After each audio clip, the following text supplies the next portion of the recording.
We're now going to begin Chapter 5, which is all to do with statistical reasoning. And specifically today we're going to look at the first section, which deals with exploring data.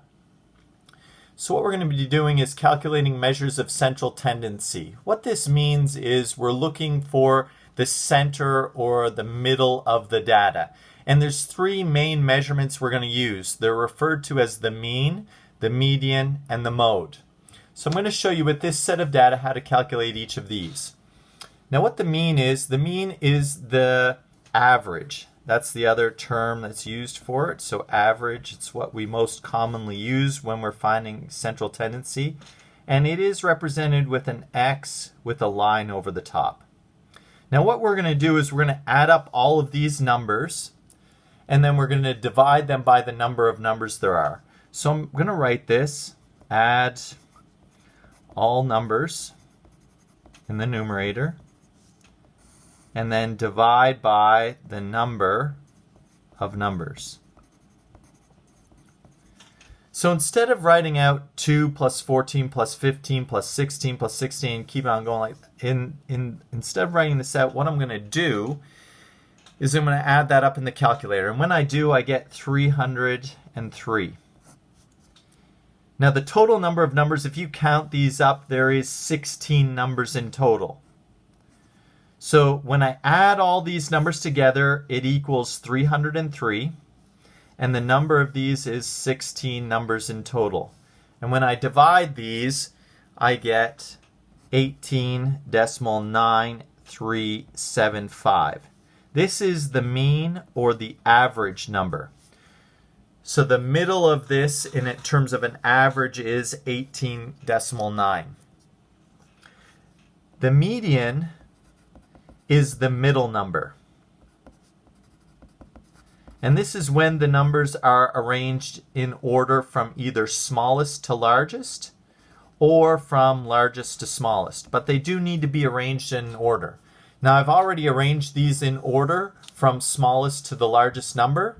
There is 16 numbers, so there will be 2 middle numbers.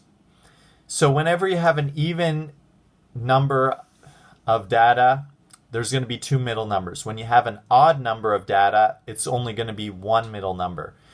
So I'm going to show you how to do it with an even number of numbers.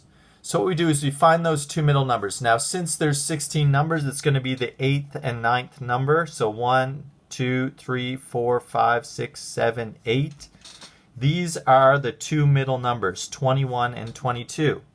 Again, if it was an odd set, there'd only be 1, so that would be the median. But in this case, there's 2 middle numbers. So what we do to find the median is we take the average of those 2 numbers. So we're going to add these 2 numbers together and then divide them by 2.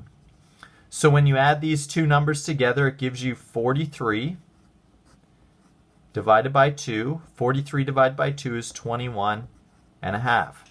Now some of you might be able to just figure out, look, well, if it's in between 21 and 22, the halfway point in between those is 21 and a half, and that is also fine. So this is the median, this is the mean. The third measure of central tendency is the mode. Now the mode is the most common number. Now it is possible to have 2 modes. It's possible to have 3 or even 4 modes. It's possible to have 1 mode. It's possible to have none. So if all the numbers occur the same amount of times, there is no mode. All right, so if I look at this set of data, and if I look here and scan through this, there's 3 16s, there's 4 22s, and there's 2 25s. The rest only occur once. So the number that occurs most is 22 because there's 4 of those. So the mode is 22. These are 3 measures of central tendency.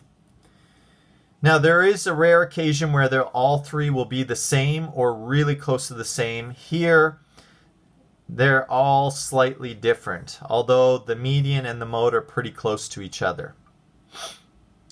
The last thing we're going to look at is dispersion of data. The dispersion is found by calculating the range as of right now. We'll look at another method later, but right now we're going to look at dispersion, which means how spread out our data is by calculating what's called the range. And what we do is we subtract our smallest number from our largest number. So take your largest number and subtract the smallest number. So in terms of our set of data, the range is going to be this. It's going to be 25 subtract 2. So the range is 23. So that's just saying that the spread of our data is 23 numbers, the difference between the smallest and largest. If the range was 0, that would mean that all the numbers in the data set are exactly the same because there would be no spread of the numbers or no dispersion.